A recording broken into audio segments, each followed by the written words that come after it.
Astăzi traseul începe de pe viaductul Sâbnic.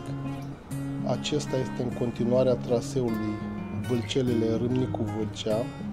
În episodul trecut, dacă nu l-ați văzut, am traversat viaductul Topolog, mult mai lung acela, dar și acesta este la fel de spectaculos ca și viaductul Topolog. Ne apropiem de intrarea în tunelul Gibei și să vedem ce găsim în acesta. Scrie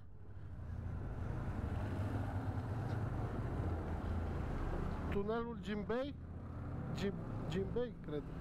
Până la ieșirea de azi, când am ieșit cu băiatul cu CF Moto X5, are montat un LED bar.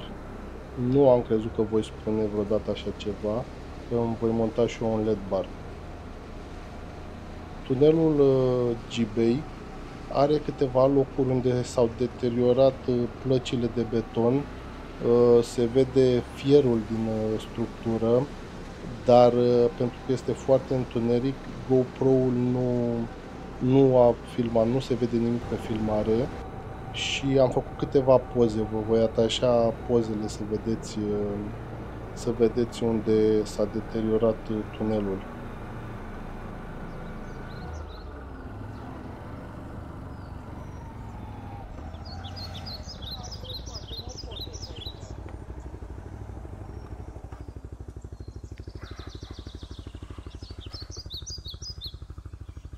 Ia uite, omul învinge natura.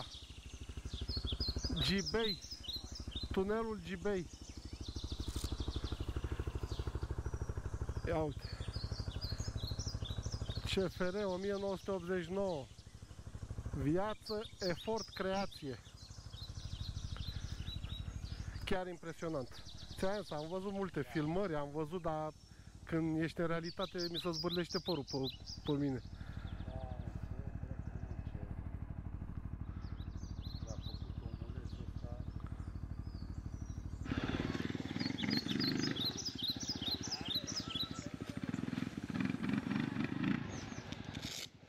S-aude? Da, de fapt, aici. Mai jos, mai tare s-aude. George Adventure!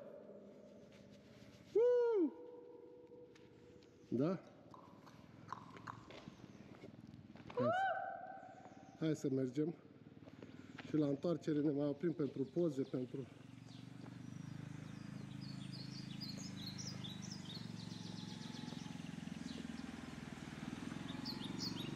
Dar acum am pus să ajung cu picioarele de jos. Ai mai crescut și tu? Nu? Da. Acum știi.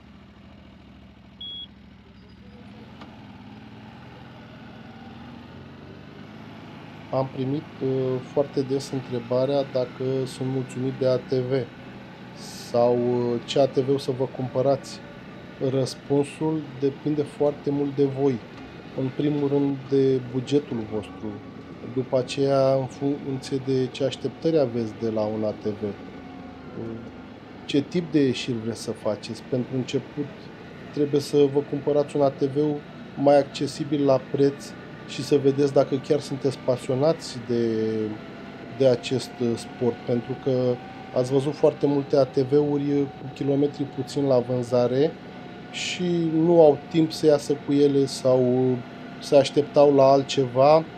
De aceea subiectul este mult mai lung și dacă vă doriți, lăsați-mi în comentarii și vom face un clip special pentru acest subiect.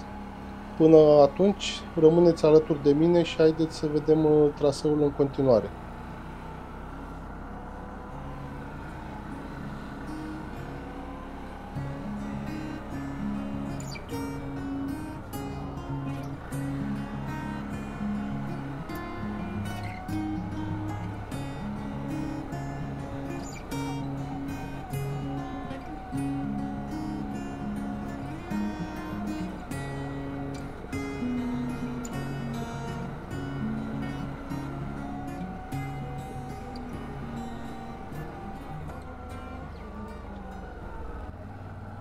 Dacă aveți ocazia de a ajunge în zonă, de a vizita traseul de cale ferată Vâlcele-Râmnicu-Vâlcea, vă recomand cu mare drag. Este un traseu de aproximativ 40 de kilometri. Din punctul de plecare de unde l-am început eu, am parcurs aproximativ 27 de kilometri din traseu. Vezi, aici nu mai au protecțiile alea de beton. Păi, nu știu, ori au fost dărâmate, ori nu le-au finalizat.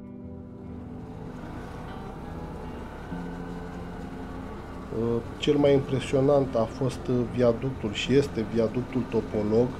Este cel mai lung și cel mai înalt viaduct feroviar din România, urmat de viaductul Sâmnic și cele două tuneluri, Cibei și Ploștina. Mai multe puteți citi pe internet, dar deși lucrările au fost aproape finalizate până în 1989, linia a fost abandonată după Revoluție, lăsând în urmă o infrastructură impunătoare, dar inutilizată. Cel mai bine e să veniți în zonă, să simțiți, să vedeți voi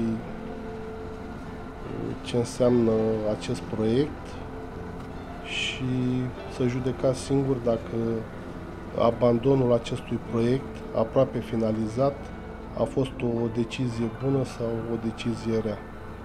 Dar haideți să revenim la traseul nostru, să ne bucurăm de restul zilei și să vedem cât mai avem până la finalul traseului.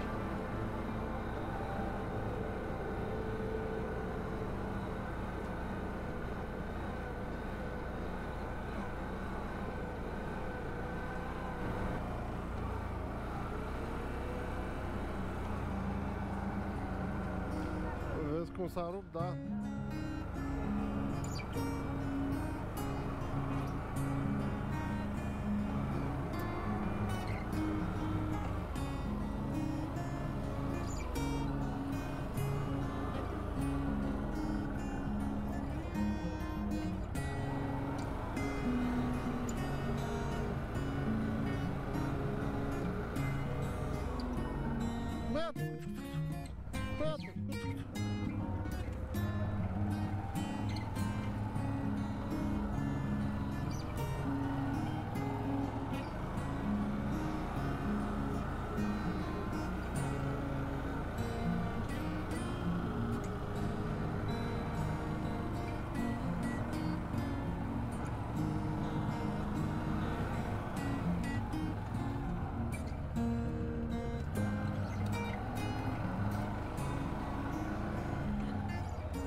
Da, tată.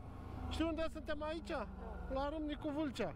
Dacă trecem munți în partea cealaltă, ajungem la noi acasă, la țară. Da.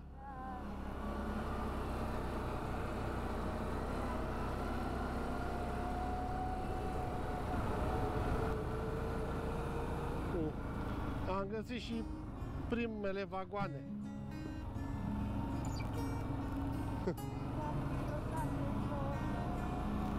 Au lăsat, au tăiat din ele, le-au dus la fier vechi.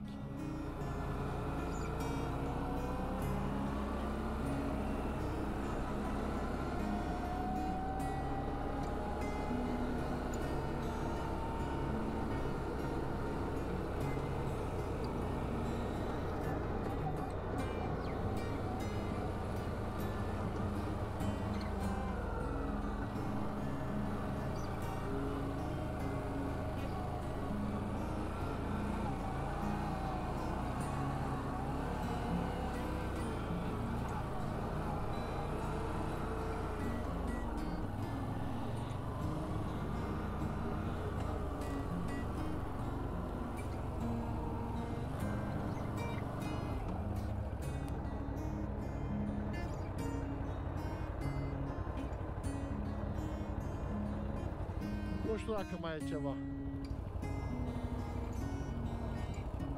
Hmm?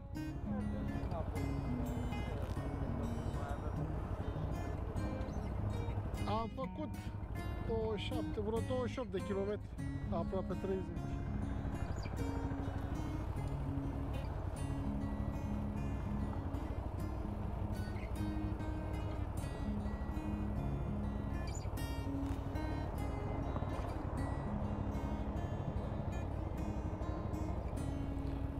E posibil să mai fie încolo. Mai mergem încolo?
Nu, mai acolo cred că s-a terminat. Păi nu mai văd.